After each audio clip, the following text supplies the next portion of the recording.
Wow. Hey, much love and respect. Pura vida, mi gente. Hey, thanks for tuning in once again. Appreciate you guys taking the time to do that.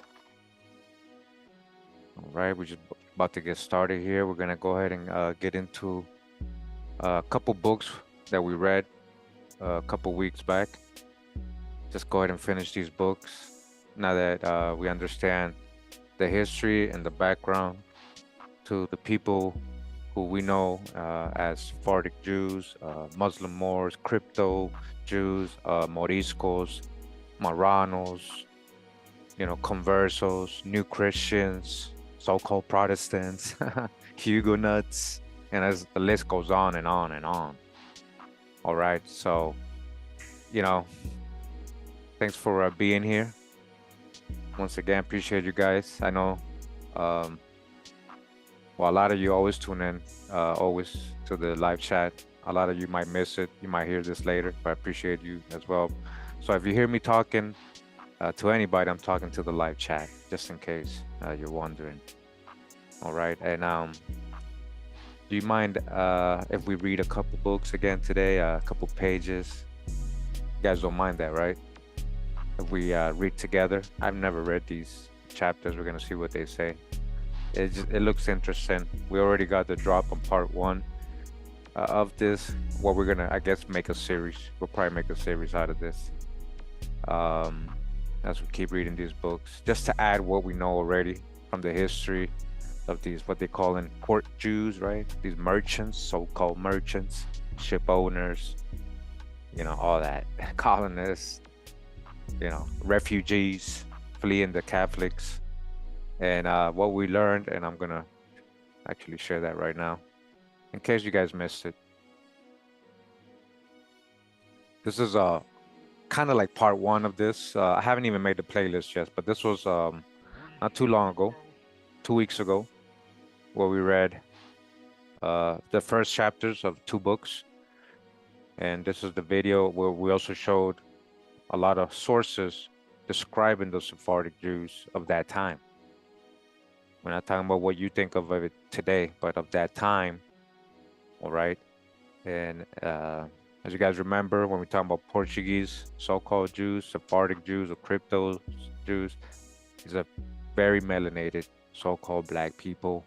Yeah, a lot of the ones in Spain as well. There was probably light-skinned ones, but many shades of brown, right, or dark, or people of color, with all types of hairs. Don't just think these are biracial or light-skinned looking, people, a lot look like, definitely like a lot of the people you would call African Americans or even West Africans and stuff. That's a lot of them look like too.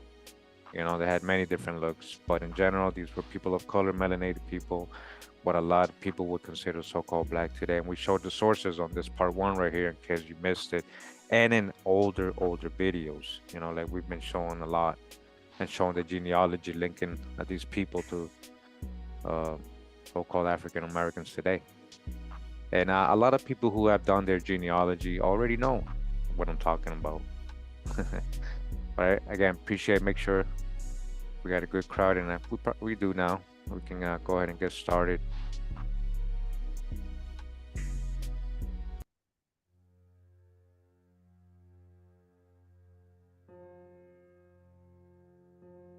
So we're gonna get into the second chapter of this book.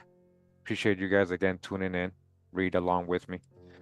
The book is called Atlantic Diasporas, Jews, Conversos, and Crypto Jews in the Age of Mercantilism, from 1500 to 1800, edited by Richard L. Cayenne and Philip D. Morgan. All right, that's the book we're gonna get into first. We'll probably try to get into two books today. And again, we read the very first chapter, which was this one, Jews and Crypto Jews in the Atlantic World System. We already read that. These are all like different reports by different people. We're gonna go ahead and again go to page, let me see. It's about page 18, chapter 2. It says here, The Jewish History in an Age of Atlanticism by Adam Sutcliffe. Got a whole different person writing chapter 2. Says, are we all Atlanticists now? The sustained growth of interest in Atlantic history over the past few decades would certainly suggest so, as David Armitage, surveying the rapid diffusion and incipient institutionalization of this field, has recently noted. What started in part as a subversive challenge to traditional nation-based narratives has now become part of the historiographical mainstream. Most early modernists working today on the territories bordering the North Atlantic or the islands within it would unhesitantly endorse the importance of the transnational and intercontinental flows, cultural, intellectual, and economic, that form the core subject matter of the study of the Atlantic world, and an era of enduring historiographical provincialism in which the nation remains the dominant organizational unit for the study of the past. Atlantic history has emphasized connections and, in drawing out the interpenetration of British and American history in particular, has indisputably transformed and invigorated both these fields. Jewish history has been slow to engage with this oceanic term for reasons that are not altogether surprising. The transformation of Jewish life in Europe at the dawn of the modern era was centrally related to the extension of legal and political rights to Jews by governments and was marked by a widespread concern among Jews in response to the implicit quid pro quo of emancipation. To demonstrate that they saw themselves, above all, not as part of a transnational ethno-religious body, but as loyal citizens of the states in which they lived. All right? Okay. Last food we're talking about Sephardic Jews, Muslim Moors, crypto conversos. Much of European Jewish history in the 19th and early 20th centuries is essentially the story of the Jewish struggle for integration into the nation-based cultural and political map. This struggle has left deep historiographical traces. A nation-by-nation approach has dominated the study of the Jewish past, with a tendency and comparative work to posit a hierarchy of advancement among different national communities, with German Jewry generally blazing the trail followed later and more hesitantly by others. American Jewry, meanwhile, has been no less concerned to demonstrate its patriotism, and this has led to the tendency elsewhere in the Americas as well as in the United States to frame Jewish history within national narratives.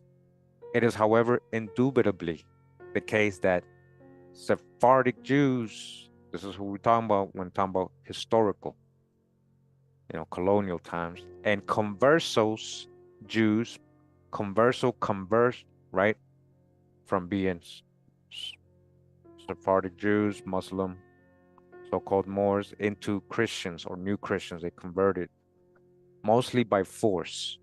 And so a lot of them played it off really good. They did become Christians, and secretly, though, they were still practicing their Sephardic traditions, their Muslim traditions.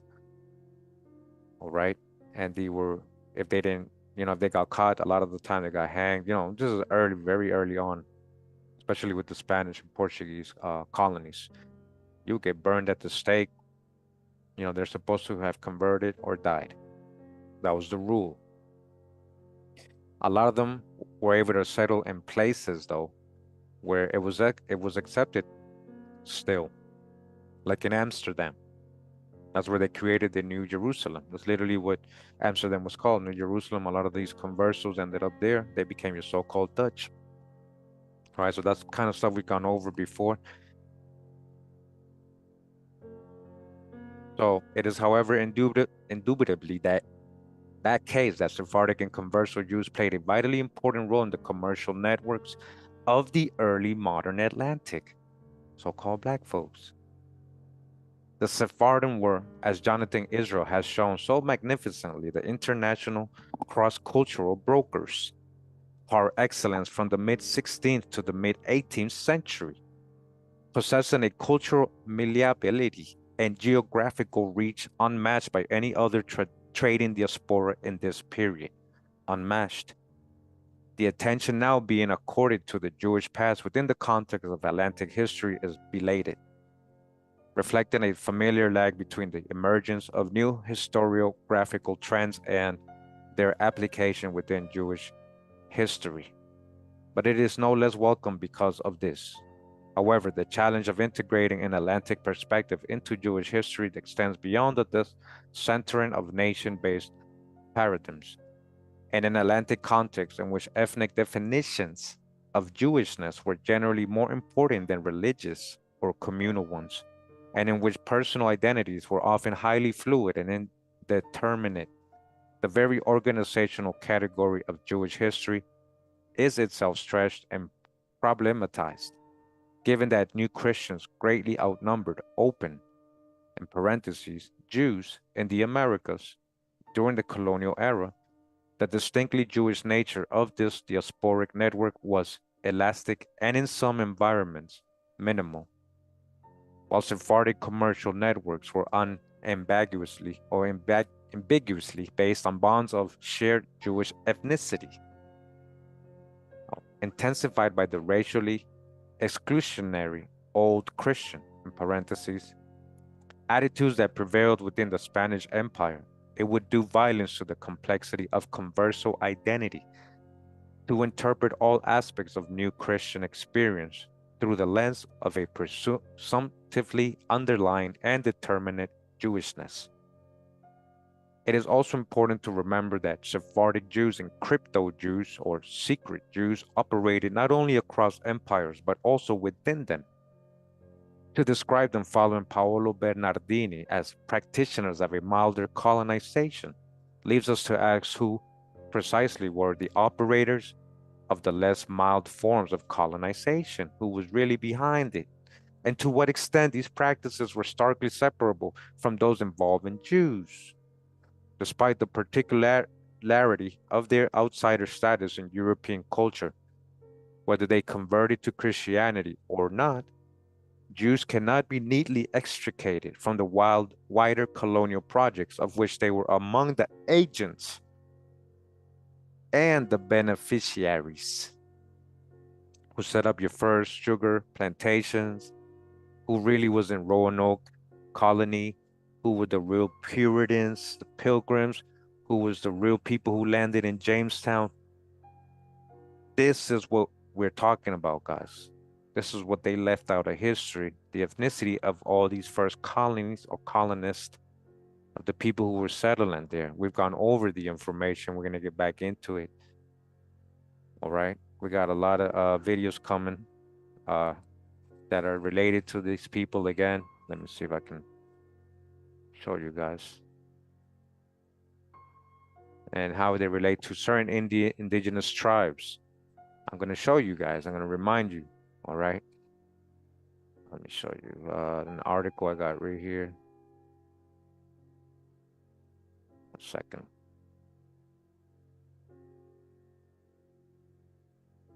I know I got it here somewhere. There we go. This is real quick. This is just a future video we're going to go over again. Right? This is from the Journal of Humanities and Social Science, Volume 26, Issue 8, 2021. It says the fatal flaw in so-called white. Remember who free whites included all Moors and all Jews, mainly Sephardic Jews, right? Protestant, remember most of these Protestants are ex-Sephardic Jews and Muslims who converted to Christianity, not fully to Catholics. They didn't want to be because they still didn't want to worship idols and all these other things, right? So that's why they created Christian sects, which a lot of our family members grew up in, our parents, our grandparents, you know, in these Christian churches or Catholic churches, but they had a different background, is what I'm trying to show you. And as this article says, the Protestant supremacy, it says DNA evidence suggests Jamestown, Virginia was founded and settled by persons of Jewish ancestry. Okay, we're gonna go over all that stuff. What's that have to do with the Lumbees and a lot of other tribes, Melungeons. I mean, we've gone over the Melungeon connection, right? But we're gonna get back to the book we're reading, just so you guys can understand what I'm saying. How they were again the agents and the beneficiaries. You guys understand? Yeah. So remember the word Jew is, and we got that from the encyclopedia, Jewish Encyclopedia Almanac in 1980. It's literally a made up word. It's supposed to mean, and back in Jude, which is Jude, right? Which is from a person from the tribe of Judah. The only, that's only one tribe. That's what the J word was supposed to mean. When it got a little bit changed with the ish, that's something else, guys. That's what you gotta understand. That's like a made up word. So don't get too stuck on that word. Okay? A Sephardic Jew just means somebody from Spain or Portugal. Sephardia, Sephardi, somebody from the Iberian Peninsula, a Jew from that area, right? Not from Eastern Europe. Different types of so-called J's, right? So don't confuse these with Khazars, right? The Chazars, all right? Don't mention the Chazars, okay? Jeter, just so you know, the Huguenots, big Jeter family. Look into it, and that's what I'm saying. In general, these were people of color carrying these names over to the Americas, okay? The Atlantic has been a uniquely productive site for the exploration of the hybrid nature of human identities. Paul Gilroy and his path-breaking Black Atlantic define his exploration of the complex intertwinement of Black history, and culture in Africa, the Caribbean, America, and Britain as animated by the desire to transcend both the structures of the nation state and the constraints of ethnicity and national particularity. Both Jewish and Black collectivities, have, Gilroy points out, often been held together as much by the prejudices of outsiders as by any compelling internal communalities. All right? People being prejudiced, not understanding the background, that's what I'm saying, whitewashing history, or even Africanizing certain people just because they turned out to be so-called Black. But we must never forget there was so-called Black Indians in America before Europeans arrived and before so-called any West African slave trade that we have exposed to be a big lie, the way they told it to us. All right? But this is what happens. This is what they're talking about in other terms. Literally, that's what they're saying. Constraints of ethnicity and national particularity, both Jewish and Black collectives have, it Gilroy points out, often been held together as much by the prejudices of outsiders as by any compelling internal communalities.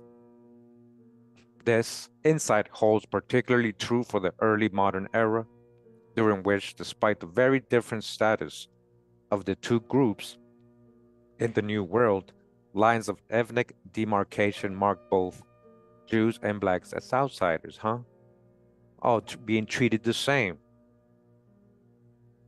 right? But it don't make sense today when we think, why we think only a certain type of J word looking person, like what we think of today. But both these groups being, right, treated the same and as outsiders. And the thing is, a lot of these two words go together in those times. They are both. That's the thing they don't teach us in modern times in school. Overpowering the significance of distinctions of language or religion. However, the parallels between Jewish and Black experience in diaspora have, as Gilroy also notes, been explored only very hesitantly. The parallels, huh? The parallels, huh? Again, who was the Black codes for first, originally? For Sephardic Jews and Muslims, Moors in the Caribbean and these French colonies. Same one that was copied over into North America, started out as codes for these people that we're reading about. So the parallels between the diaspora has very little been hesitantly explored.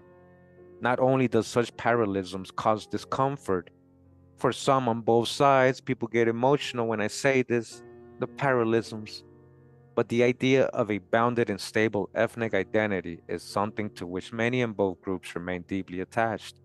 The key intellectual promise of Atlantic history, however, lies not only in its power to destabilize traditional nation-based narratives of the past, but also in its challenge to the imagined fixity of all social categories, caste systems, categories, legal terms, statuses, tags, generalizations, misconceptions, created nationalities. Social categories. Hey, much love, Christina. Thank you for that. Thank you for your first super. The idea of Atlantic history, as Bernard Bailyn has recently shown, rose in tandem with the political emergence and entrenchment of the geostrategic notion of an Atlantic community in the Cold War era, articulated first in the immediate post-war years by Catholic historians concerned to galvanize the protection of Western Christianity from the communist peril. The notion of an Atlantic community gathered strength as global political divisions hardened in the 1950s. The notion of an 18th century Atlantic revolution encompassing both France and America and espoused in those countries by Jacques Godechot and Robert Palmer, respectively, remained controversial in this period precisely because of perceptions of its presentist ideological partisanship. In the year 1960s and 70s, the intellectual agenda of Atlantic history broadened notably, engaging more fully with both economic and intellectual patterns of circulation in both the Anglo and the Ibero-American worlds, and with the multiple tentacles of the slave trade, the different aspects, context, and of what's going on in the so-called slave trade and real Middle Passage in particular. Hey, much love, Power Inc. Yeah, Power Inc. Check out Power Inc., everybody. Power Inc. Awakening, the power in you. Thank you for that, man. Appreciate it. However, the overdetermination of the West continued to hover in the background. The West. Historians of the Atlantic, Bailyn asserts, were professionally disengaged from politics, but they were nonetheless people of their time, and a consciousness of their geopolitical affiliation found natural expression in the larger amplitudes of the field. All right? Hey, I know this sounds like he's being really subliminal with what he's saying. He's saying people were purposely ignoring the real history of this Atlantic trade and commerce, slavery.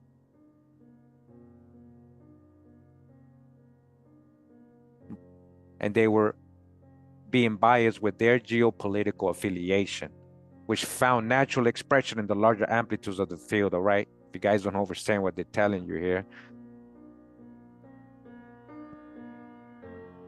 you can't be politically incorrect when it comes to being a historian, right? Because you got to go with the false narratives of history. And if you don't, you get mocked. And then people's beliefs and political affiliations, or even geopolitical, as it says here, influence with how they were writing history. Or as he says, found natural expression in the larger amplitudes of the field, their geopolitical affiliations. The politics of Atlantic history today deserve no less honest examination of its allegiances and implications. Why has Atlantic history entered its greatest boom in the period since the transformations of 1989 and attained its current heights at a moment when political Atlanticism is so severely strained? It is perhaps precisely because of the apparent precariousness of the cultural and political bonds between the United States and Europe that so many in the historical profession have rallied behind Atlantic history in opposition to anti-European insularity and conservatism in America, and also against sweeping anti-Americanism in Europe. Bailey has noted the striking overrepresentation of foreign trained and particularly British scholars in precisely the elite history departments in the United States where an Atlanticist perspective has most flourished. However, if this is the case, then this strategy certainly carries with it significant dangers in a historiographical landscape in which the study of global interconnections is increasingly central, reflecting a contemporary context in which the complexity and breadth of these webs is more visible than ever before. The privileging of specifically Atlantic bonds runs the risk of retrenching divisions between the West in parentheses and the rest in parentheses at a time when what seems most needed is an effort to break down the barriers of ignorance. The barriers of ignorance, break down the barriers of ignorance, your barriers of ignorance, trying to break those down that reinforce this binary, this program they created. You got to go with this script, this curriculum, or else you ain't going to get funded. Nobody's going to hear you. In institutional terms, the turn to the Atlantic has played an important role in staunching declining interest in British history at American universities. It is worth, however, pondering the alternative strategies that could have been taken and to a lesser degree also have been taken in the reconceptualization of British history beyond its traditional internalist paradigm. Got to rewrite history. The more thorough integration of British history with that of the European continent, which, against the backdrop of the troubled but ongoing process of European integration, carries its own implicit politics, continues to inspire resistance on both sides of the Anglophone Atlantic. Looking beyond the Atlantic, a deepening engagement with the global legacy of empire perhaps carries with it a more profound potential to disrupt both the presumptive centrality of the metropole and also the salience of the nation as a key organizing principle in historical research. For American historians, there is often a semi-conscious political morality tale interwoven into the turn to the Atlantic by emphasizing the economic interdependence, cultural hybridity, and political complexity of the early modern Atlantic. We denaturalize views of the United States as habitually self-involved, assertively powerful, and exceptional. However, if the United States today is all those things, and most people, American and not, would acknowledge that it is, then the question of how it came to be so is perhaps not so much challenged as evaded by Atlantic history. How did it get so powerful? Huh? The offshoring of historiographical initiative and energy risk leading to a relative disengagement from the onshore particularities of American history, leaving an open field to more conservative or nationalist historians in shaping narratives of the development of the United States and laying claim to its foundational political rhetoric, all right, to make it certain narratives official rhetoric. David Armitage's advocacy of cisatlantic history, national or regional history within an Atlantic context, offers a useful counterweight to the possible dangers of overemphasis on transnational flows of contact and exchange. As an important example of politically engaged cisatlantic American history, we might turn to Eric Foner's demonstration of how the notion of freedom, while rooted in the shared ideals of the British Atlantic, underwent a specifically American process of transformation, intensification, and democratization in the second half of the 18th century. Within Jewish history, the turn toward themes and questions of transnationality also reflects a desire to move beyond nation-based historical narratives. Until not so long ago, the figure of the court Jew as both intercessor and partial assimilator in the courts of Central Europe played a key role in accounts of the advancement and modernization of Jewish life in the 18th century, talking about the 1700s. Louis Dubin and David Sorkin's contrasting typology of the port Jew. Remember, we've gone over this. Who's the port Jews? Controlling all the ports in the Atlantic world, like, setting up shop, had connections, ancient seafaring connections. That's the real truth right there. Merchants, who's the merchants active in emerging port cities? We're going to talk about one today in French Guiana. Right after this chapter, we read that they, created their port cities. So these port cities, rather than established inland courts, enjoying a relatively favorable legal and civil status and closely connected to a wider Jewish mercantile diaspora, has been extremely influential in directing attention towards the equally, if not much more important role of these port settings and heralding change in Jewish life in Europe and beyond. Interest and distinctiveness of Jewish port communities echoes the themes that have emerged from studies of port cities in the early modern Atlantic world, particularly as crucibles for the exchange of ideas among their notably diverse and vigorously interactive populations. Whereas court Jews, according to traditional accounts, led the way to Jewish modernity by being the first Jews gradually to gain acceptance from and partially assimilate into the dominant culture. Assimilate with who? Who's the dominant culture if they're setting up shop in the Americas? Think about what they're telling you here. They did what? Assimilated into the dominant culture, which was the American Indians. The poor Jew pathway to modern modernity is in contrast characterized by a collective shift of values and beliefs shaped by living in an open and diverse environment of commercial pragmatism and cultural tolerance.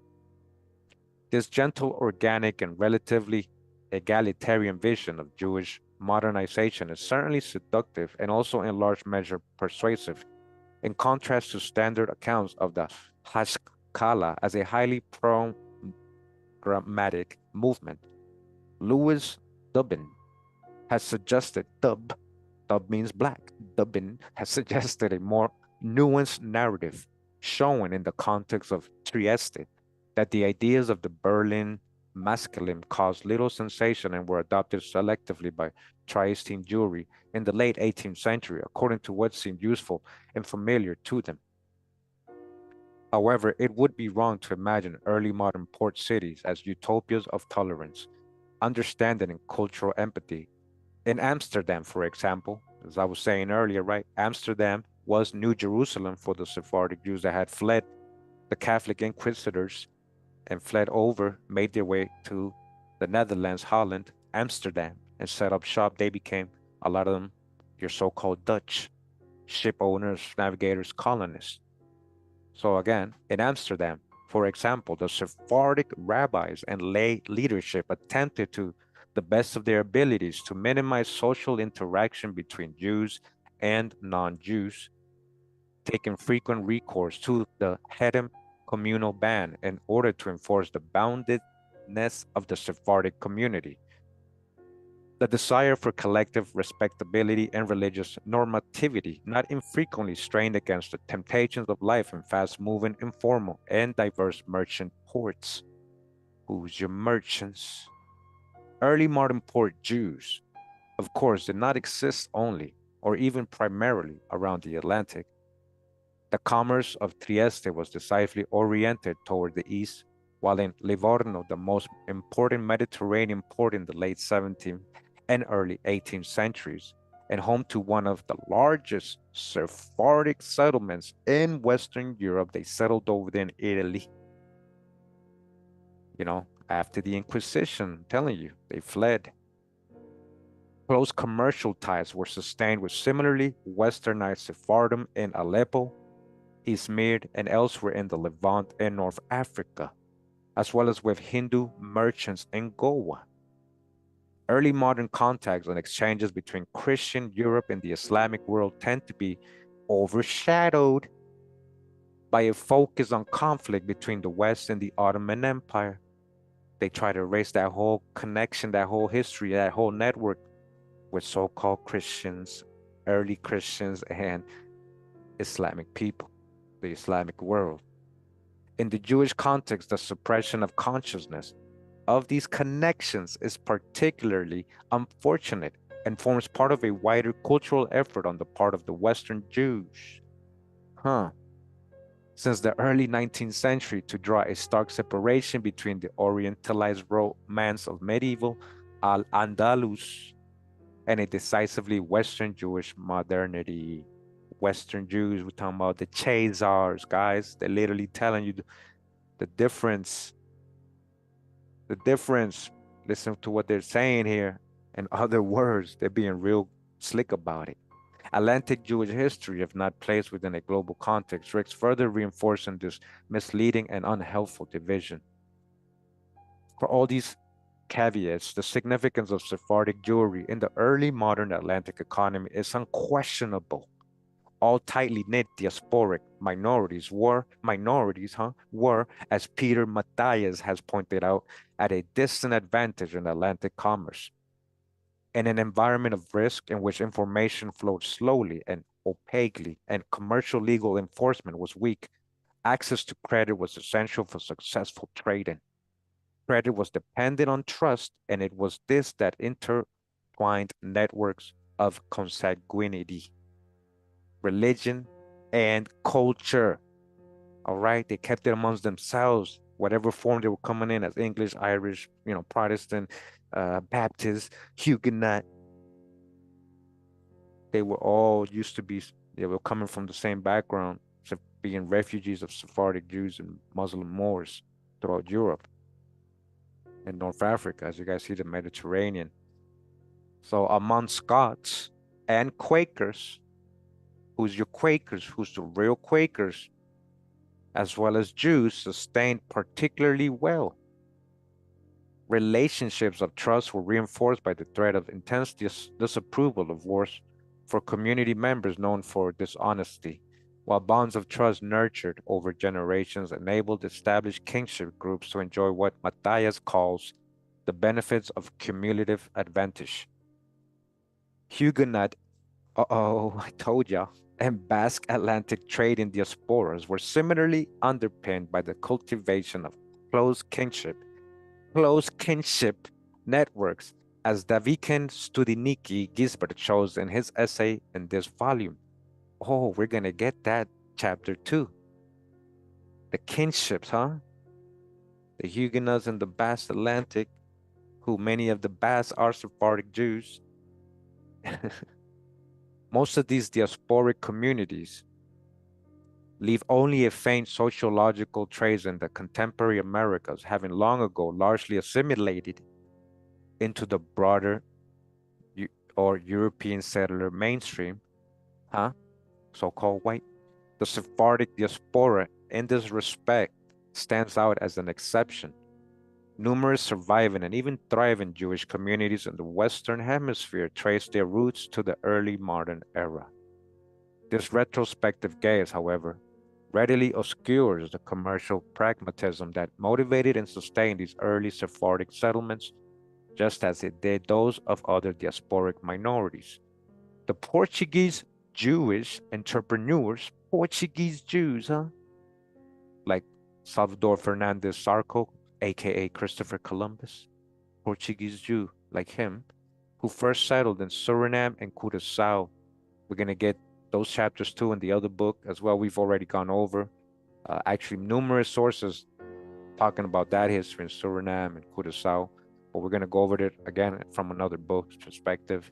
Make sure you caught up to all the older videos for this research on Sephardic Jews and the Moors settling in different parts of the Americas, what they went through, their whole history, everything they set up, the port communities as they're talking about here, right? So, like the Portuguese Jews who first settled in Suriname and Curaçao, discussed by Wim Kloosterd in this volume, thought and acted essentially within a short-term horizon of speculative commerce.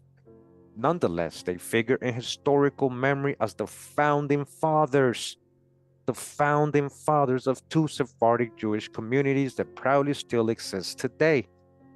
Both communities, however, remain only very tenuously connected to their moments of origin, having been transformed almost beyond recognition since the era of early settlement. In Suriname, Jewish plantation culture was abandoned in the late 18th century, abandoned in the 1700s. It was there since the 1500s, guys.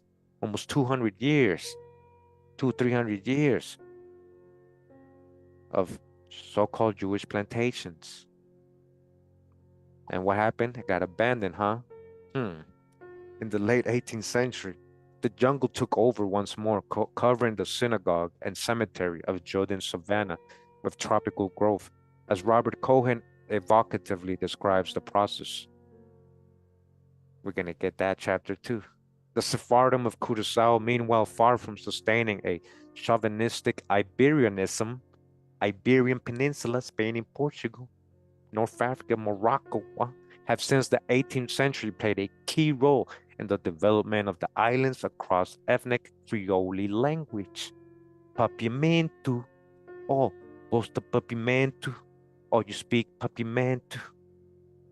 The local Creole language there, these Creole languages always has something to do with some European and Indian mixture right there. Don't doubt that. Papiamento, huh?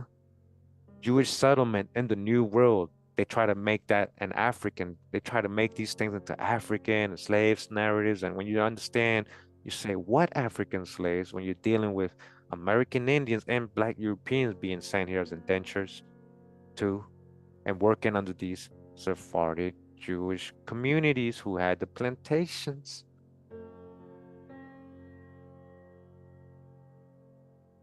It wasn't about color back then, guys.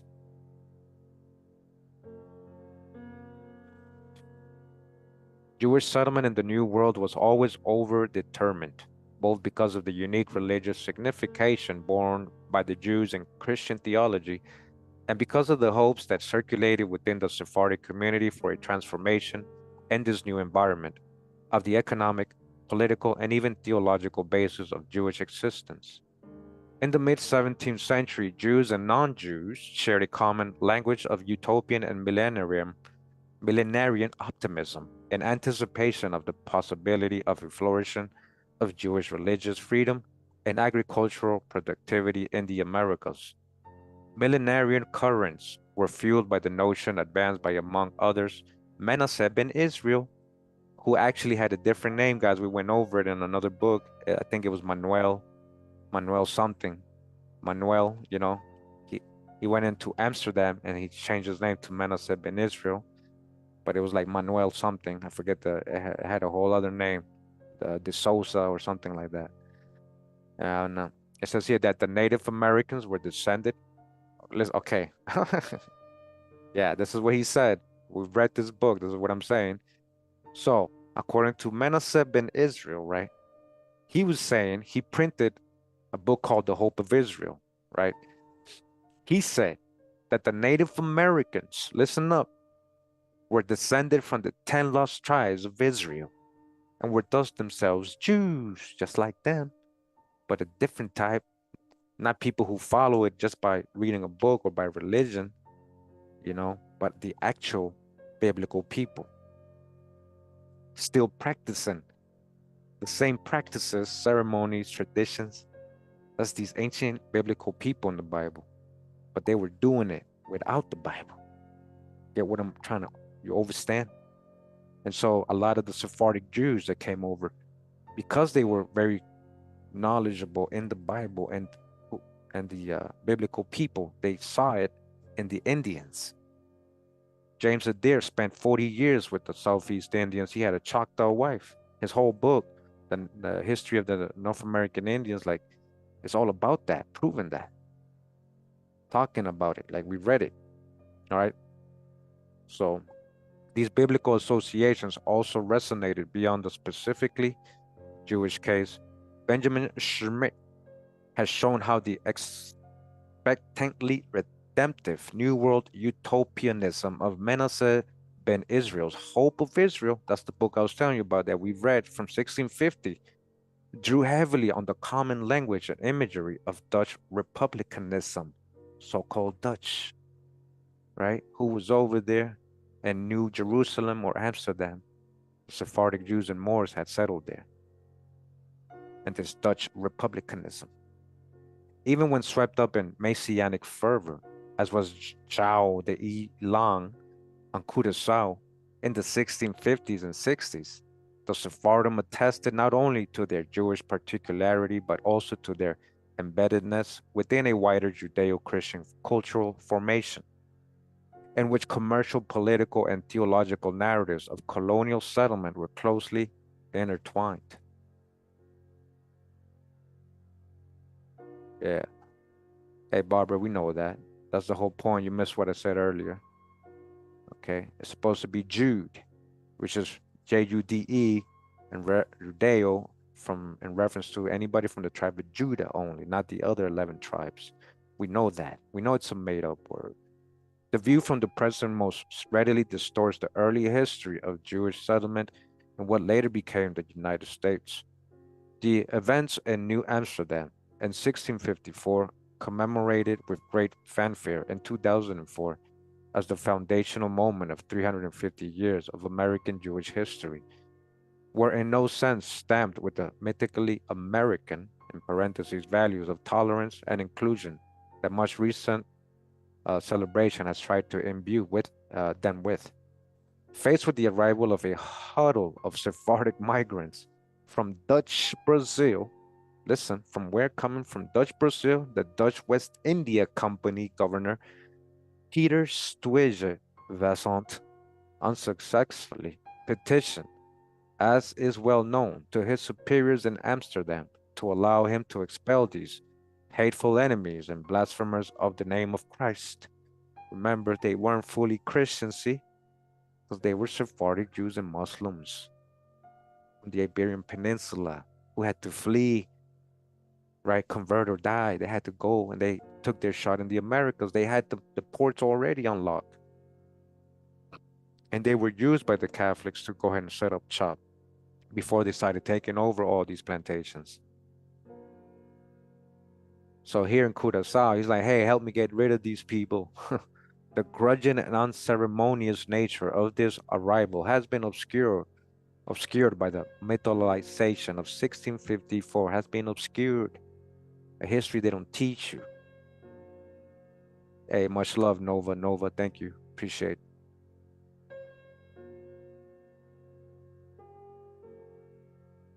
All right. We're going to hold on. Time out somebody. Thanks. We know who was brought up. The beginnings of Jewish settlement. Hold on, where was I? Okay, so which has now been shrouded within the foundational myths of a nation that was not to come into existence for more than a century. All right.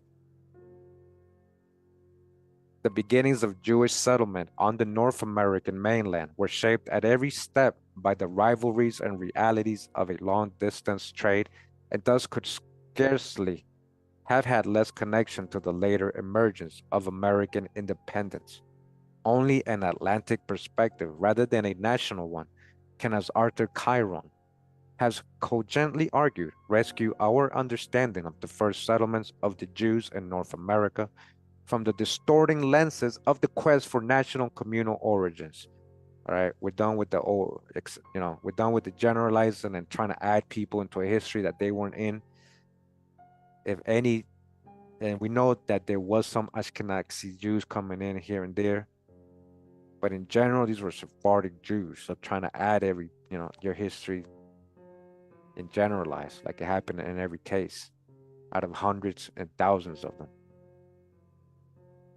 The celebratory mode of Jewish historiography is most awkwardly discomfited by the topic of slavery. The serious examination of which, as Jonathan Scorch has shown, has been studiously avoided by most leading historians of early modern Atlantic Jewry. While certainly not highlighting the issue, Arnold Witnitzer nonetheless acknowledges that in Dutch Brazil, where between 1633 and 1645, Jewish society attained its high water mark in terms of religious and economic freedoms. Jews also dominated the slave trade. We're talking about Sephardic Jews. We're talking about people of color, leading on at least one occasion to the postponement of a slave auction scheduled on a Jewish holiday. All right, it wasn't about color. And again, they're enslaving American Indians and Black Europeans coming in with this indenture on them, prisoners of war, all kinds of different ways they were coming in, ending up as indentured servants or slaves for life. We know there were sentences of people from Scotland, England, Ireland, and other places in Europe being sent to the Caribbean plantations. We've read the sources for life to go work in a sugar plantation, coal mines, or whatever it was. And you cannot just say, oh, these were all pale-skinned people. But these are the people who were the owners, what we're talking about right now, of these people. You got dodged the hijack with that whole West African false generalization narratives of history. West African to American slave trade. We've actually shown that's got hugely exaggerated and mistold. There was a real Middle Passage. You've been seeing it in reverse. And then you're leaving out a bunch of other people who went through a Middle Passage thinking they were all pale skinned and thinking, oh, that's not the same as slavery. You got to understand real American slavery, how it really went down, guys. We've tried to break that down in many videos in the past, try catching up. So they dominated. Talking about Sephardic Jews, Muslim Moors, cryptos, conversos, new Christians. They was the one dominated the slave trade in those early years. It says here Dutch Brazil, but in general, it was them, leading on at least one occasion to the postponement of a slave auction on a Jewish holiday. Discussion of Jewish involvement in slave trading has in recent decades been heavily and often unpleasantly charged. But this has at least led to a considerable amount of careful scholarly work on the subject, providing us with a much clearer picture of Jewish involvement in the slave trade and scourging polemical distortions and exaggerations. All right. Hey, James, much love, brother. Appreciate the love, man. Check out James. He's on the chat, just donated $10. Check out his channel. He got a lot to say. They got to listen to our brothers and sisters sometimes, and our elders and people with experience sometimes. You might pick up something on it. But wow. With regard to the behavior of Jews as slaveholders, Scourge has recently concluded, based on extensive research, that these overwhelmingly reflected surrounding cultural norms and that despite considerable biblical and halachic material on the subject, Jewish slaveholding in the Americas bore few Jewish particularities. Once again, it is the lack of any significant behavioral or attitudinal differences between Jews and non-Jews that a focus on this aspect of colonial practice most strikingly highlights. It is to non-ethnic factors, and most importantly, to the differences in the ratio between so-called whites and blacks, crayon colors. That's not describing people. In the various slaveholding localities, because free whites, they also include Moors and Sephardic Jews. And black is a crayon color. What black? He could be American Indian, you call him black. He could be a black Irish, you calling him black. In the various slaveholding localities. That's what I'm talking about. And we've proven it. That we should look in order to explain the wide diversity in Europeans' treatment of, it says here, Africans, or just say in general, they're talking about slaves. Because they want to generalize saying that all slaves are from Africa. They just interchange the word in this part of the book right here. Already told you, American Indians, Black Europeans, a lot of Asians coming in from the Southeast Pacific. We already know what they look like too. Around the early modern Atlantic, but we're talking about the Atlantic in this book. And engaging in sexual relations with their female slaves. You hear that? Who? Sephardic Jews? And not infrequently fathering children by them. Jewish slaveholders were also reflecting the prevalent norms of plantation behavior. However, the inevitability of miscegenation inevitability of miscegenation. As Aviva Ben-Ur describes the background to the emergence of the Euro-African Jewish population. So now they add the African because these were black folks. The Euro-Black Jewish population, the Euro so-called Negro Jewish population in Suriname that she discusses in this volume had, it seems, particularly complex ramifications among the Sephardim. On the one hand, as Ben-Ur shows, the Jewishness of mixed race of offspring was acknowledged, but on the other, their separate and inferior status was vigilantly policed. Even as Suriname Jewry was creolized and the nature of Jewish identity thus rendered more complex, a color-based racial hierarchy was rigorously preserved. Caste system. Similar intricacies governed the emergence of other non-Jewish Creole communities around the Caribbean. However, the small size of the Caribbean Jewish communities and the extremely tight tradition of ethnic affiliation among the Sephardim led to the emergence of particularly complex and finely graded forms of hybrid identity within the Jewish worlds, their particularly complex ethnic affiliations. Read between the lines. The articulation and preservation of varied forms of hybrid identity was indeed the one key cultural respect in which the Jews of the early Jews, talking about today, people carrying that modern Atlantic did stand out as particularly remarkable. It was, as we have noted above all, the Sephardic ability to cross cultural borders, adapting to different environments while sustaining cohesion as a diasporic minority that made them, again, minority, that made them of such key importance as economic intermediaries. Whether in Europe, where the crypto Jews, secret Jews of Southwest France, like the Huguenots, were a vital conduit in the 17th century between Spain and the trading network of the Sephardic diaspora, or in Dutch Brazil, where Sephardim of Portuguese origin, very swarthy people, as described in the original sources, Portuguese Sephardims, the origin of these people in Dutch Brazil were uniquely positioned to act as similar intermediaries between the Portuguese and Dutch environments. It was the linguistic, cultural, and religious versatility of the Sephardim that lay behind their commercial significance. That's funny, right?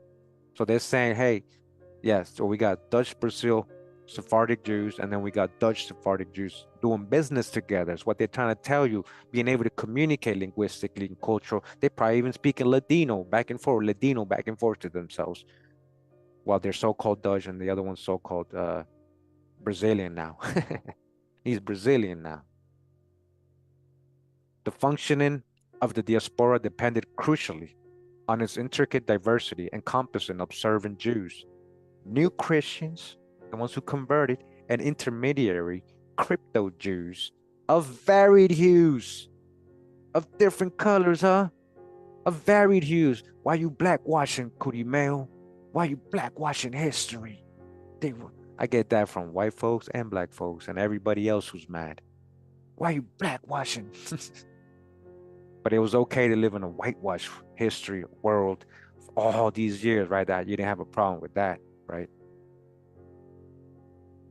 Varied hues and communities substantially integrated into Spanish, and then eventually everybody's just being called Spanish, Portuguese, Dutch, English, and other cultures.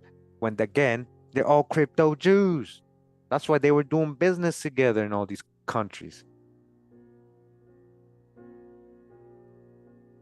Without undermining or eclipsing the distinctively Sephardic bonds on which collective identification and trust were based. So they became, again, Spanish, Portuguese, Dutch, English, French, all this other Huguenots, all this other stuff. But again, they kept a distinctively Sephardic bond. That's this trust, right? When they give you trust in banks and, hey, you get to keep this money, trust, this is where that trust literally came from, because they were family, they were kinship. Trusts were based. These were your first bankers. The self-understanding of the Sephardim was both highly particular and extremely fluid, rooted in a blood-based sense of separatism, essentially derived ironically from the Iberian notions of purity of blood that had functioned on the peninsula above all to exclude Jews, the Sephardic Nassau, or the nation Nassau in the New World. In particular, tempered chauvinism with pragmatism, as their attitudes toward Jews of mixed race clearly demonstrate. The most extreme fluidity of identity was manifested by those who crossed religious boundaries. Marrano, Marrano, converts, Marrano, Moreno, Moreno, Marrano, typically exhibited a complex layering of identity, intermingling past with present, as Ronnie Perelis discusses in his essays in this volume. Converso renegades, the convert renegades, who temporarily or definitely reverted from Judaism to Catholicism, appear even more mysterious. However, David Graysbord has argued in his fascinating study that these individuals should not be seen as tragically confused or as deep hypocrites, but rather as engaging in a form of pragmatic acculturation that made sense in the context of their lives. Crossing borders often necessitated such radical pragmatism and openness to which, while materially and perhaps also physically risky, also offered both commercial and intellectual rewards. Spinoza, after all, was a renegade Marrano. He was a Moreno Marrano. Spinoza Moreno Marrano. The political loyalties of the Atlantic Sephardim were similarly pragmatic and malleable, in direct contrast to the strained emphasis in so many apologetic nation-based histories on the exemplary patriotisms and loyalty of the Jews. It is legitimate to suggest that in the early modern era, in which cultures of patriotism were in any case an early stage of development, the transnational Jews had particularly weak political loyalties, and that this was a significant factor in their commercial success. Many Sephardim simultaneously sustained Iberian and Dutch or English attachments.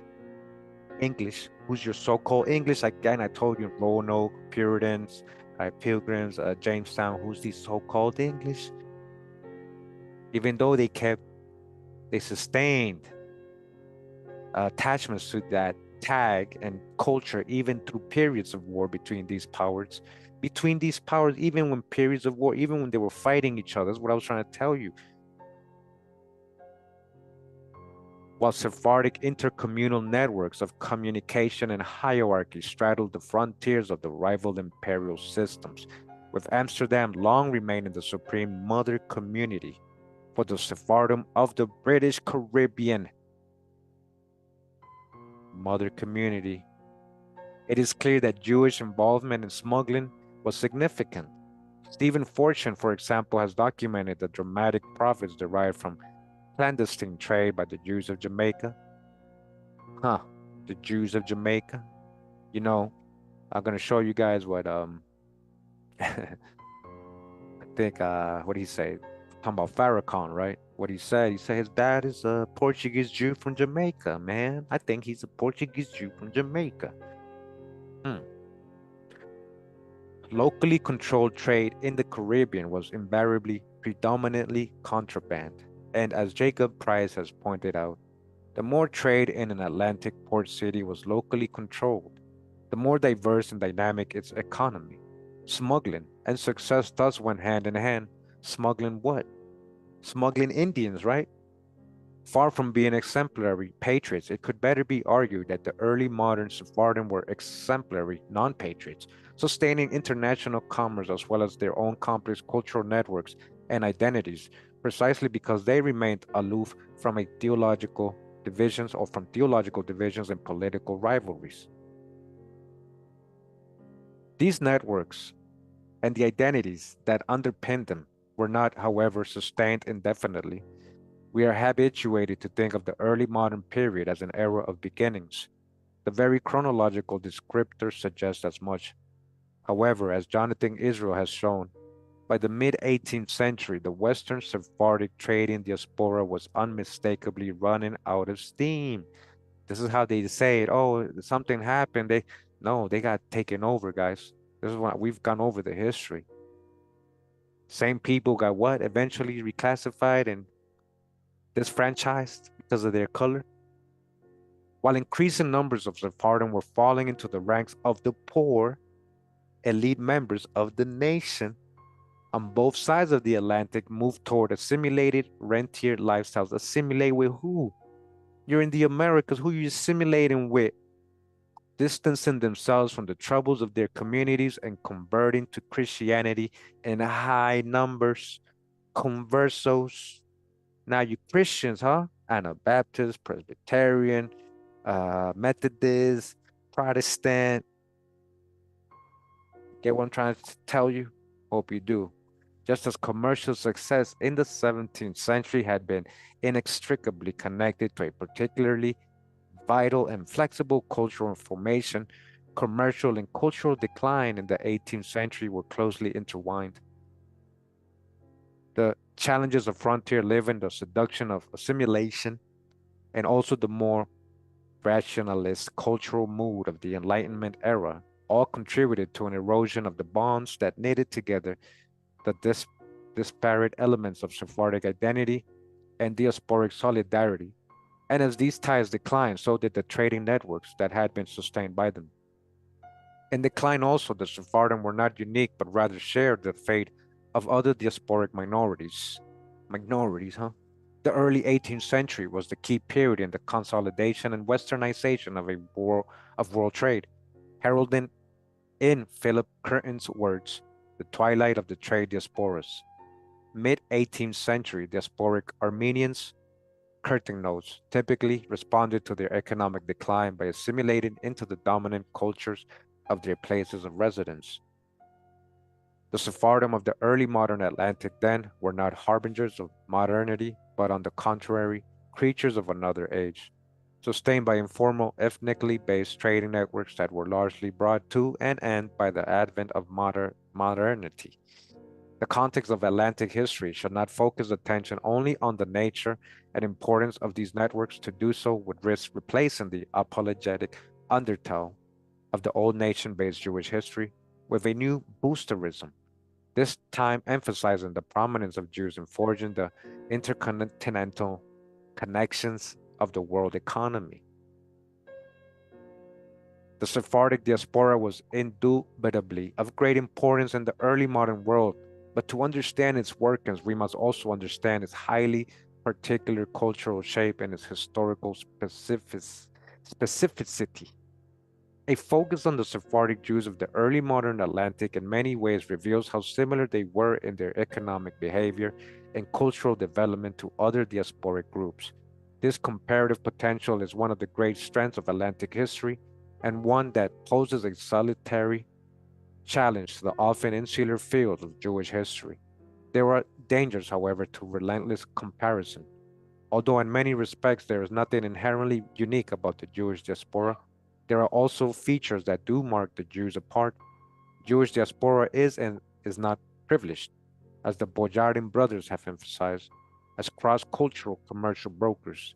The early modern Sephardim resemble several other groups, but a good deal more so, and in order to understand why this was the case, it is necessary to focus on what marked them as unique minority. No other group was so profoundly culturally intermediary as the Sephardims, because no other group had such a complex and fluid identity, deeply Iberian, deeply Iberian, and yet shunned on the Iberian Peninsula, welcomed and yet held at some distance in Northern Europe, and with a disrupted and sometimes eccentric relationship to normative Judaism. The Sephardic diaspora absorbed a uniquely eclectic range of cultural and intellectual currents. This cultural complexity, which both sustained the commercial reach of the diaspora and was itself sustained by the context of commerce, was uniquely subversive of stable definitions of religious or national identity.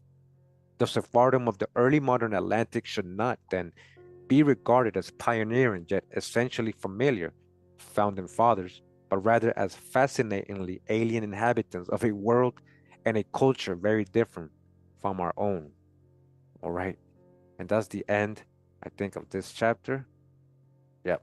That was the end of chapter 2. All right. Thanks for tuning in. I think that was a pretty good read. That chapter was breaking down, being subliminal about a lot of things. You got to know how to read between the lines, and when you have a correct version of history, a historical one you can prove with records and everything, you understand what they're saying about these people. This is why I'm reading this book, because it's kind of tying in everything we already know when it comes to the commerce part, right? Like, wow, and then not by force, like they, it's not like, hey, let's go out and colonize the world. No, they had to do it by force. That's why they're calling it a diaspora. But these people again assimilated everywhere they went, like the Huguenots, did, like chameleons. That's how they were able to survive with the local people and with themselves. And they set up shop everywhere they went. They set up shop everywhere they went, and they controlled the commerce, the trade. And so they had a lot of power. They were needed by the early colonial powers, the Catholics. They were needed to help them set up shop in the Americas. These were your first settlers, guys. That's what I'm trying to show you. And in general, these were people of color, so-called black folks. Hope you understand that part. When it comes to Sephardic Jews from Spain and Portugal, Muslim Moors from Spain and Portugal. Okay. We're gonna get into this other book for the dismount. Don't worry, we ain't going nowhere. Thanks for everybody that's here in the live chat. I appreciate you guys. Let me get a drink of this water I got right next to me.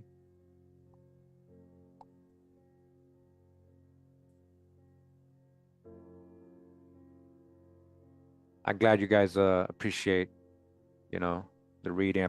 Thank you for sticking around, hearing me read, Not always pretty, but I appreciate you guys' patience and everything.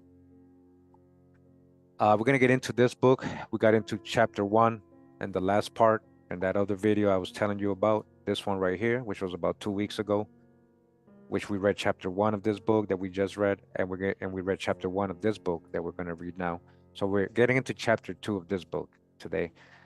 This is the book, The Jewish Nation of the Caribbean, the Spanish-Portuguese Jewish settlements in the Caribbean and the Guyanas, all right? Talking about Sephardic Moorish people by Mordecai Arbel. Mordecai Arbel. Okay, so just bear with me because we're gonna have to zoom in. We're gonna read this part right here. The Jewish settlement in Cayenne, today what is called French Guiana, right? French Guiana. Okay. 1 second, guys. I have to do sign here.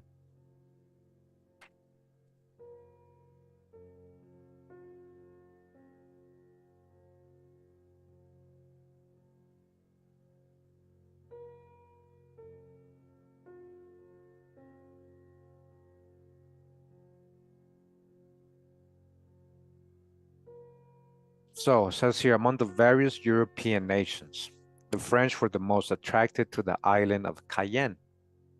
In 1631, a group of French adventurers made an attempt at establishing a settlement there. These settlers mixed with the local Indians. They did what? They mixed with the local Indians and took part in their internal quarrels, which led to the dissolution of the settlement. Okay? Mixed with the local Indians, huh? In 1643, a French company was established in Rouen under the name of Cape North Company, and Charles Ponce's Sieur de Bretigny sailed to Cayenne with about 300 persons. As with the first attempt, the French colonists quarreled with the Indians and among themselves, Bretigny being very dictatorial, cruel, and quarrelsome. In 1645, Bretigny was killed by the Indians, and the colony dispersed. Another French effort met with a similar fate, and the French were driven out of Cayenne.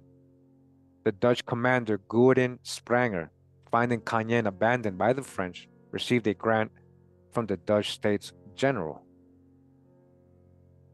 and formed a Dutch colony in Cayenne in 1656. This colony passed under the control of the Dutch West India Company, whose aim was to attract suitable colonists to settle in Cayenne. One of the more specific objectives was to draw Jewish settlers, experienced in dealing with tropical products, very experienced in plantations and growing stuff. Why? One of the refugees from Dutch Brazil, David Nazi,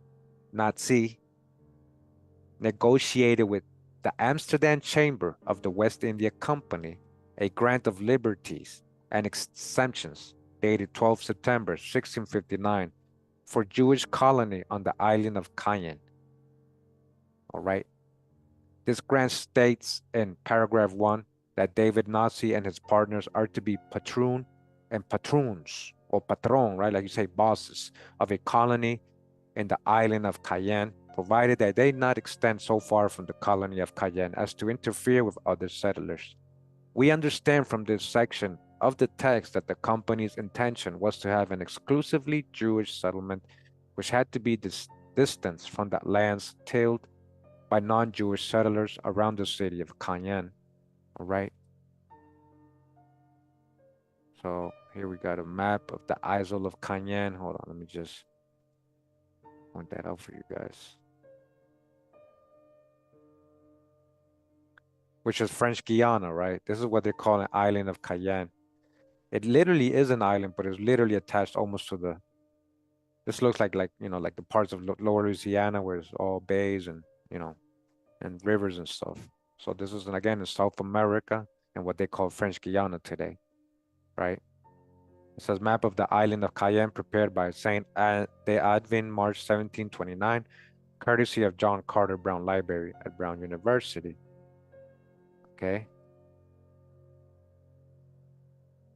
Back into the reading mode right here. There we go.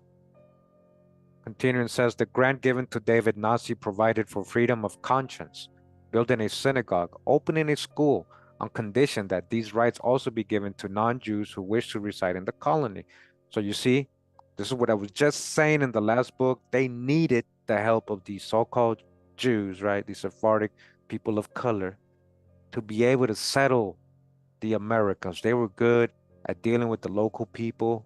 They were good at creating their plantations and colonies and assimilating, surviving. They had been fleeing. They had been refugees for many years already. And they had all the trade routes unlocked. They were the ship owner. They was the ones navigating since ancient time with American Indians, trading back and forth. Like there's a whole history they leave out of this, right? So, notwithstanding when the group of Jewish colonists composed mainly of Jewish refugees from Brazil, so the ones in Cayenne had to flee Brazil because who the Catholics were in town, they had come to kick them out. So like, hey, all right, here's a bunch from Brazil. They can go to French Guiana. So refugees from Brazil and a number of Jews from Amsterdam and those that were in Amsterdam, so-called Dutch, right, arrived in September 1660. The Dutch governor, John Clanson Langedik, prevented them from disembarking. All right. Oh, hold on. Sorry about that. So this is kind of reminds me of a guy we just talked about recently, Ivan van Sertima, right? He's from Guyana. I wouldn't doubt that his people don't go back to a lot of the Sephardic Jews, you know, Muslim cryptos and people like that coming out of different countries in Europe.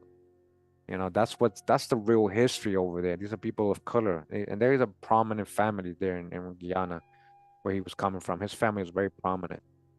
They had connections probably since these people were merchants, since his ancestors were there as merchants, you know, right? So the only alternative he offered the Jews was to establish a colony not on the island of Cayenne, but on the mainland. According to the testimony of the master of the ship, Abraham's Offertende, Cornelius Franzen, and of the ship Lance, Caf Belofte, Francisco Van Dalen, they had assimilated, right? Changed the names into Dutch. Back in the Netherlands, the governor treated the Jews in a gruff and contemptuous way. They also testified that the land designated on the mainland was found to be unsuitable for a colony owing to the large swamps in the area. Therefore, the situation of the Jews on the ship became quite untenable. Simultaneously, the governor tried to extort money from the group, falsely accusing them as responsible for damage to the crops caused by the French marauders. All right, and let me just go back to full screen mode. Okay, just another image here says the Jewish settlement in Cayenne, today French Guyana. Little settlement they got here. You see that? Who they say the white man came and, and made our ancestors slaves and all that. Well, what white man? Free white. Yeah, if you're talking about free white from the Black's Law Dictionary, 4th edition, you go look up the word free white, you're going to see it includes all Jews from Europe and Moors and people from North Africa. So again, this is in French Guiana, detail of a map of the island of Cayenne. Remire Armire on the lower left side map, prepared by Sieur Lefebvre de la Barre, September 1665, courtesy of John Carter Brown Library at Brown University. Okay.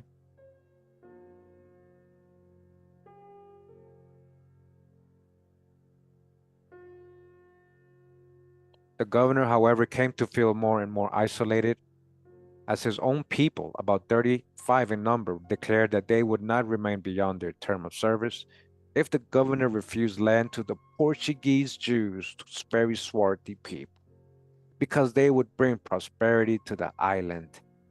They would bring prosperity, business, commerce. The peaceful Indians, too, said that the Jews were good people, the peaceful Indians, and they were glad the Jews were coming to settle. Huh. He has a source for that, supposedly from a book in 1660. It's called Jack Schwartz. Look, his last name, Schwartz. Jack Swarty. In episode Meet the Jusken Colonization and Guyana from 1660. All right. That's the source, supposedly. We'll verify that. Apparently, the governor finally gave in to the pressure and permitted the Jews to disembark and settle on the island of Cayenne in accordance with the grant of privileges they had in hand. They had these privileges, these so-called grants. Huh. The Jews settled on the western side of the island of Cayenne in a place called Remire or Irmire. Remire was described by J. Belin as the most smiling and the most fertile region on the island from the French in 1634, who chased away the Arikorites and other Indian nations. All right, the Arikorites. You ever heard of that nation? Possibly Arawak or Carib, eventually people. Arikorites and other Indian nations, that was their land. It was very fertile. You see, the French had chased them away, so-called French. As they settled, the Jews planted sugar. Who planted sugar? Sephardic Jews planted sugar. Muslim Moors planted sugar cane, erected a sugar mill, produced colors from indigo and roku, and tried to experiment with various tropical products. The township was protected by a fort, and supposedly there was also a synagogue, since we know that they had an orderly community life with its own rules and regulations. There exists a receipt from a Torah scroll given in 1659 by the Amsterdam community for use in Cayenne. It was signed by David Diaz Atunes and Abraham Enriquez Flores, right?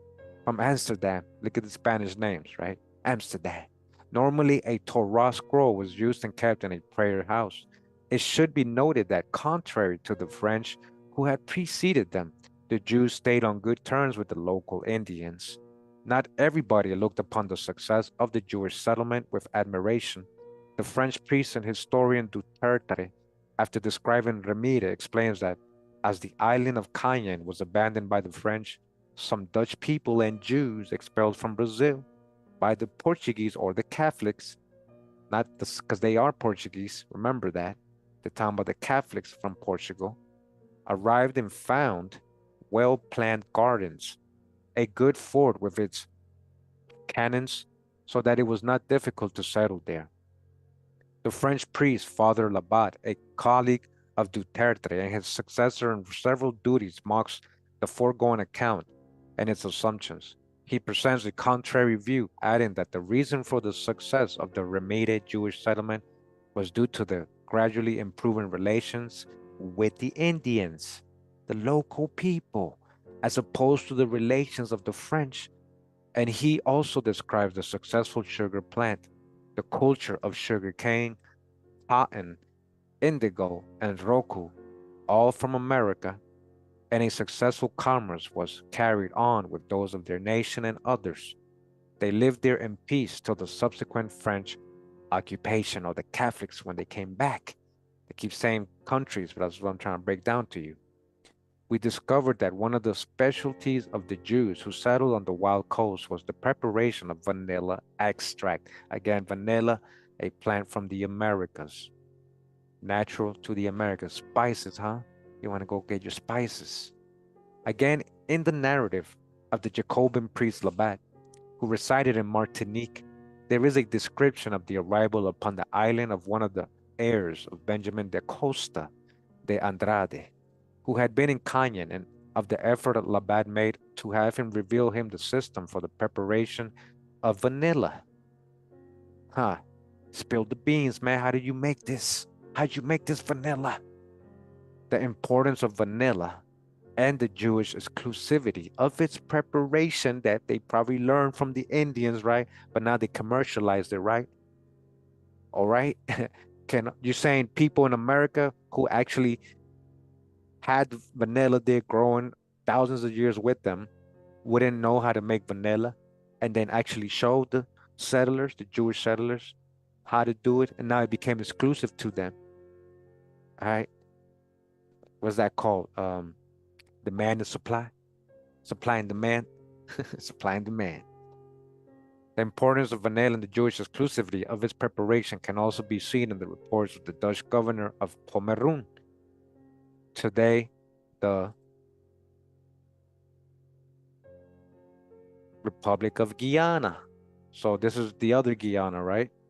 So we got Suriname, Guyana, and French Guyana, right?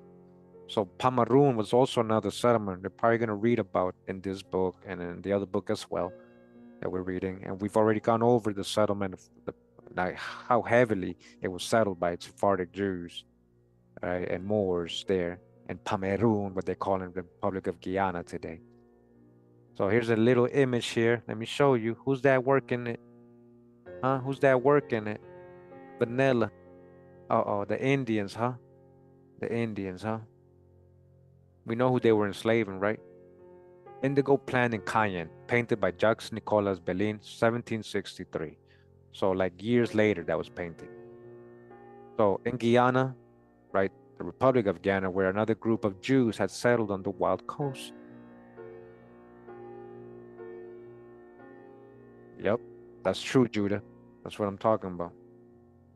The historian Ternox Compens, in his description of Remedi, says, David Nazi obtained the title of patron, or boss, right, master, and in 1659 went with a large number of his compatriots to Cayenne.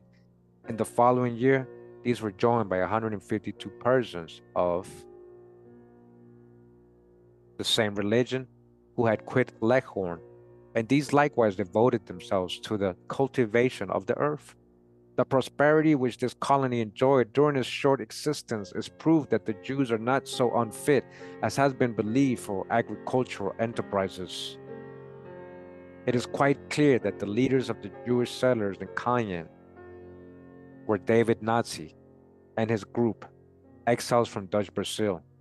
They, however, were joined by Jews from Leghorn, Livorno, mostly of North African origin, who had lived as conversos in Spanish-held parts of Algiers, Oran, Mers, El Kebir. That's why I say Sephardic Moorish people succeeded in emigrating to Leghorn, and they returned to Judaism. Yet they remained among the poorest people in overcrowded Leghorn. They were very attractive to the Dutch West India Company, who was interested in settling Jews. What were they doing? The Dutch West India settling Jews, because they are the owners of the Dutch West India Company in general were Sephardic Moorish people, guys. If you didn't know, we've gone over that. Estimating How many boatloads of Leghorn Jews reached Ramire is difficult. How many boatloads of these people coming in? Middle Passage, yeah, documents mentions at least two, one directly to Cayenne, and members of another group which had reached the island of Tobago on board of Monte de Cisne, some of whom after a disastrous period made their way to Cayenne, again, French Guiana. Details on the everyday life of the Jews in Remire are very scarce, from different sources chronicling the history of what is now French Guiana. However, it is clear that the settlement of the Jews in Remire was far more successful economically and agriculturally than the larger settlement of the capital, the city of Cayenne. In Cayenne, as in Martinique and Guadeloupe, we find differences in colonization between the French and the Jews. One must understand that for tropical produce are needed a very thorough preparation of land, adaptation to the climate, experience and perseverance, all necessitating substantial initial investment. The Jewish exiles from Brazil had that experience, could easily adapt to similar tropical conditions, and were ready to invest. They could adapt to tropical. These are people of color. The French colonizing companies were quite reluctant to make even the initial outlays required, one of the causes of their failure. From extant sources, it is not easy to estimate the number of Jews in Remire. The best documents are those describing the exodus of Jews from Cayenne after the French occupation, at which time there were between 300 and 400 Jews.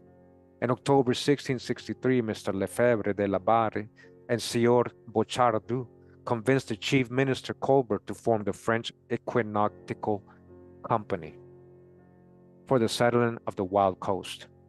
De la Barre was appointed governor of the island of Cayenne, and Alexandre Prouville de Tracy was given the task to drive out by force of arms any persons established there, which the French considered their territory. The Catholics are back in town, huh? The Dutch commander of the colonies in Cayenne, Gudin Spranger, himself a refugee. He was a what? Sephardic Jew from Dutch Brazil, was surprised to see on February 26, 1664, a fleet of 5 vessels with 1,200 French colonists, accompanied by 2 warships, arriving in Cayenne during a period of peace between France and Holland. He felt himself compelled to surrender without a fight, so as to obtain more advantageous terms in the agreement of surrender.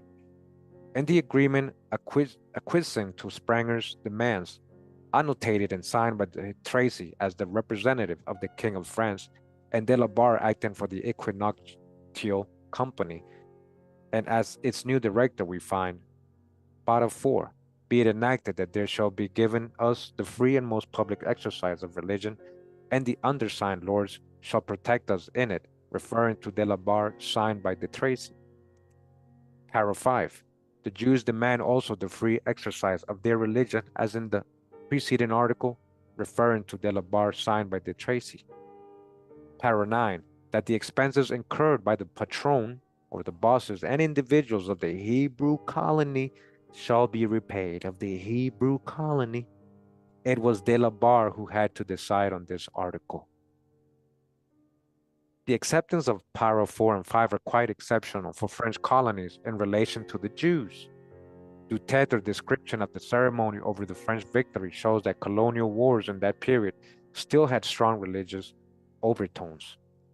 De Tracy, seeing that de la Barre was well established in the island of Cayenne, sent Father Beaumont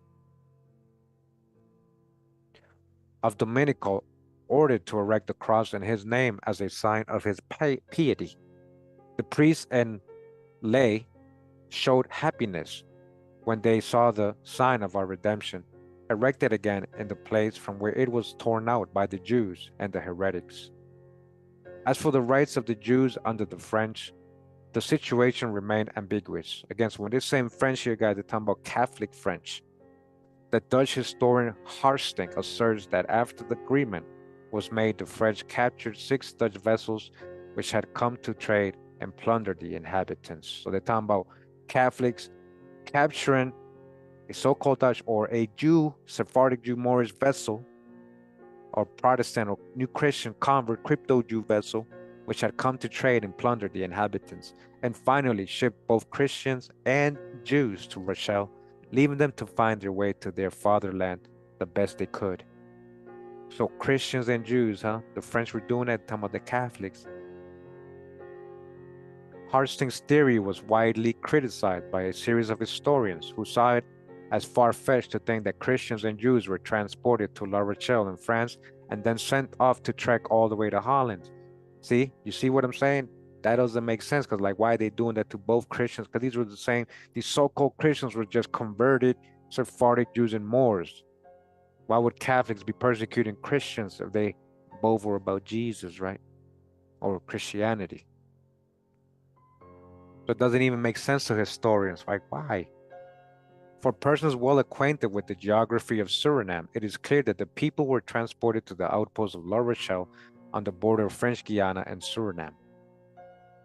It says, see the map prepared by the Dutch Army officer Suriname, John Gabriel Stedman, who fought there from 1772 to 1777. Stedman mentions La Rochelle of Suriname several times in his narrative. France was not mentioned in the original.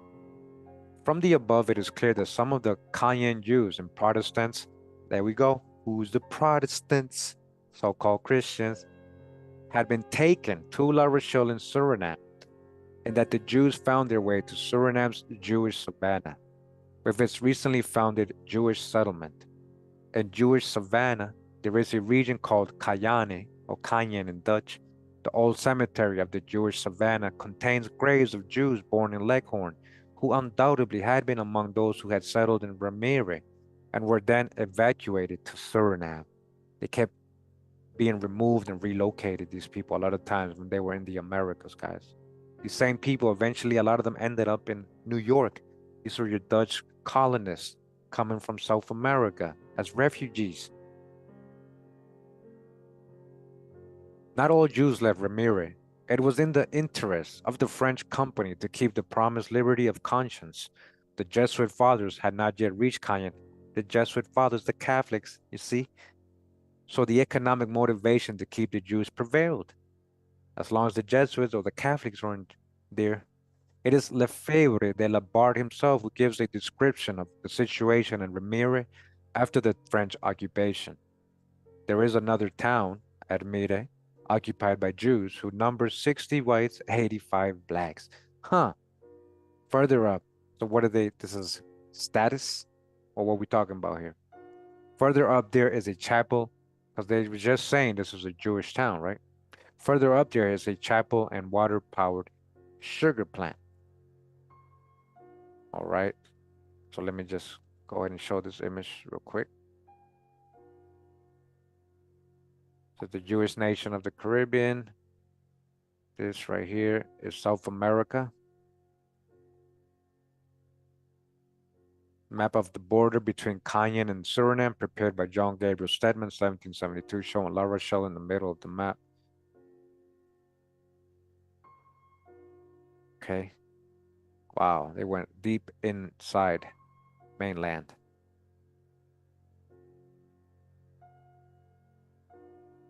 So go back to the reading.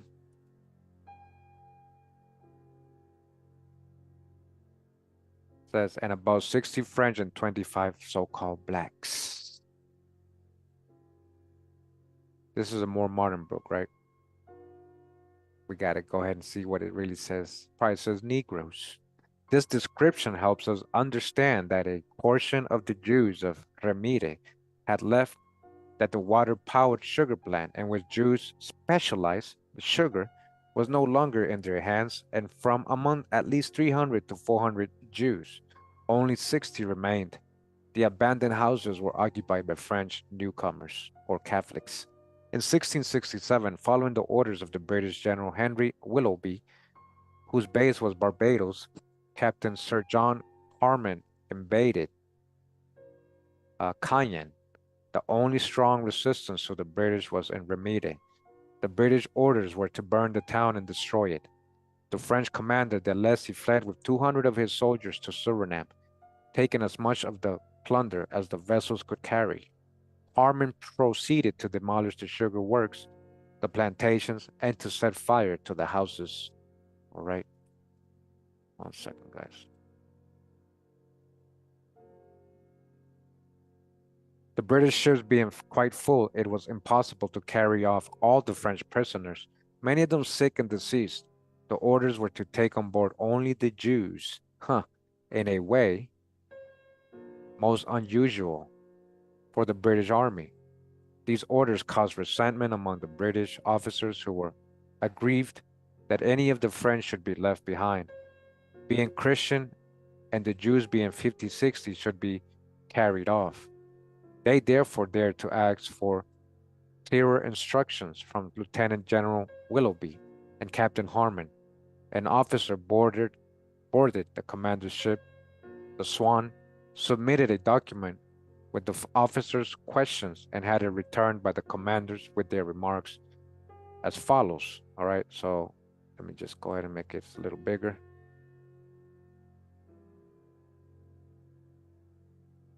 So it says remarks to take as many as fit for exchange, and then queries whether all the French prisoners, men, women, and children can with convenience be transported to the Barbados or not, if not the whole number, whether such thought fit to exchange. All right. And then you guys see the rest of it. It says that it is necessary for the Jews to be transported for the several reasons fit to be given to His Majesty, whether any or all the Jews do concern His Majesty's interest or the party designated for transport or hence be left behind. All right. So that was the queries. Okay. Go back to the reading. There was clear interest in having the Jews in British territory. The French prisoners were exchanged in Martinique. As for the Jews, they sailed with the fleet proceeding to Suriname. They may have landed there. The fleet's next station was the home base of Barbados. Jews were needed there too. Jews were needed. That's what I was saying. They needed these people's help. For the British, the development of the sugar industry was a national objective, and they felt they could achieve it through the Jews. It seems that the Cayenne Jews established themselves quite advantageously in Suriname.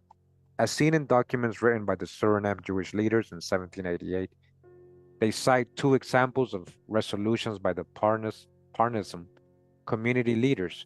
From 1674, one stated that the ecclesiastical institutions of Suriname shall be of the same content as those which they had in their colony in Cayenne.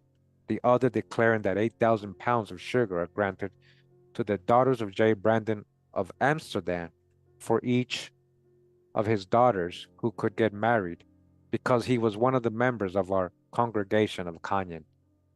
These resolutions show us that the Suriname community saw itself as a continuation of the Remitic community, and that the Santa Compañía para dotar doncellas, the Holy Company for dowry for young ladies, in Suriname was taking care of all the Cayenne diaspora.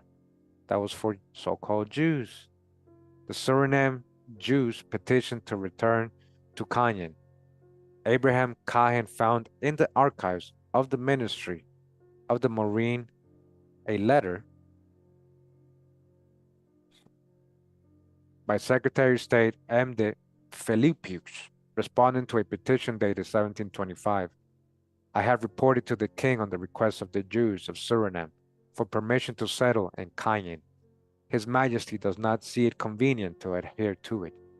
This sealed the short episode of Cayenne in Jewish history until 1994, when in January 1st received an official fax from Mrs. Apchi of Cayenne announcing the establishment of a Jewish community there after a hiatus of almost 330 years, A whole different type of so-called Jew. 330 years later, this is what I've been trying to explain to you. How many years have passed by since the 90s, and when this history we were just reading about 330 years.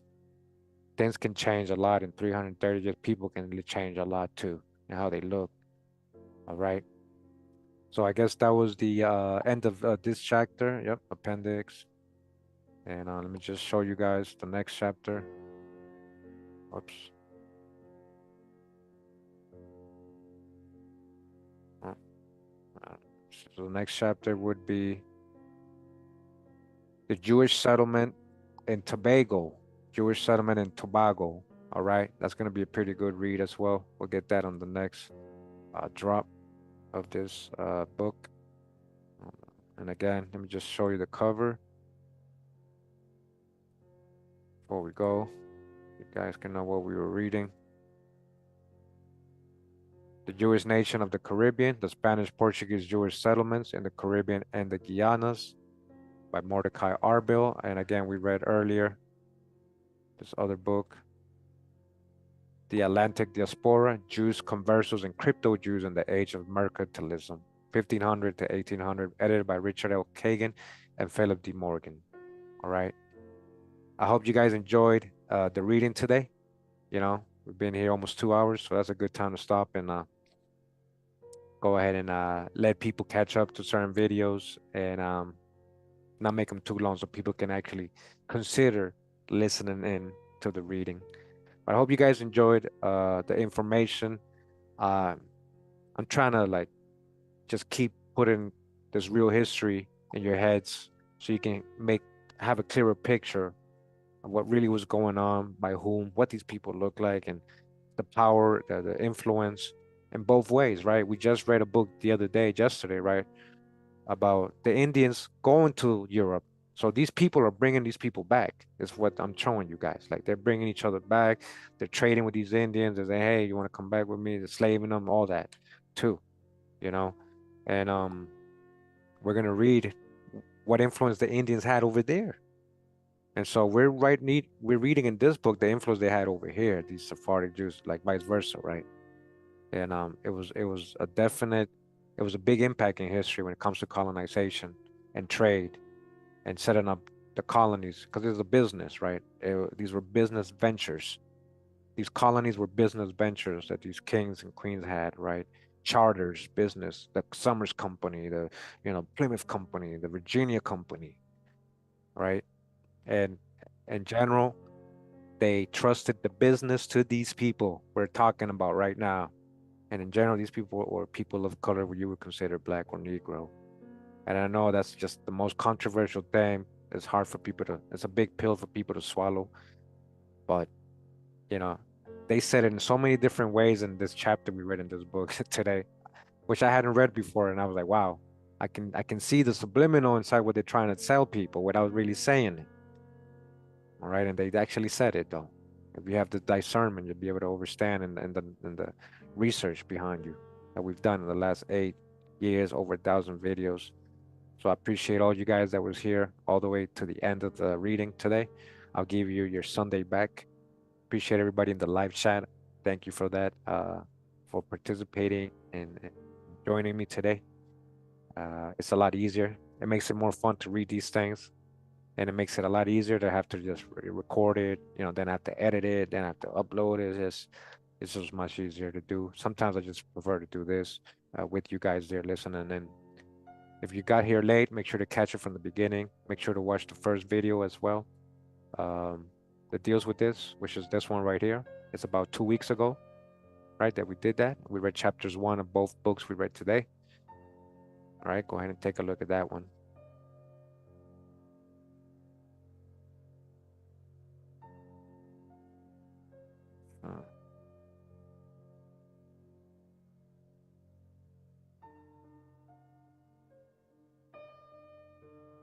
Yep, old master portraits. Ha. So this was again today's video. Appreciate you taking the time to be here and listening in. Hope you guys enjoyed it. I got a lot more videos. Gonna get into more books, more and more as we go. Hope you guys enjoyed the reading though. All right. Your cryptos in the age of Atlanticism. Cryptos, huh? Yeah, a lot of us are legit descendants, trust me. Just haven't don't know it yet or acknowledged it yet or understood where the connection is, but a lot of us are, man.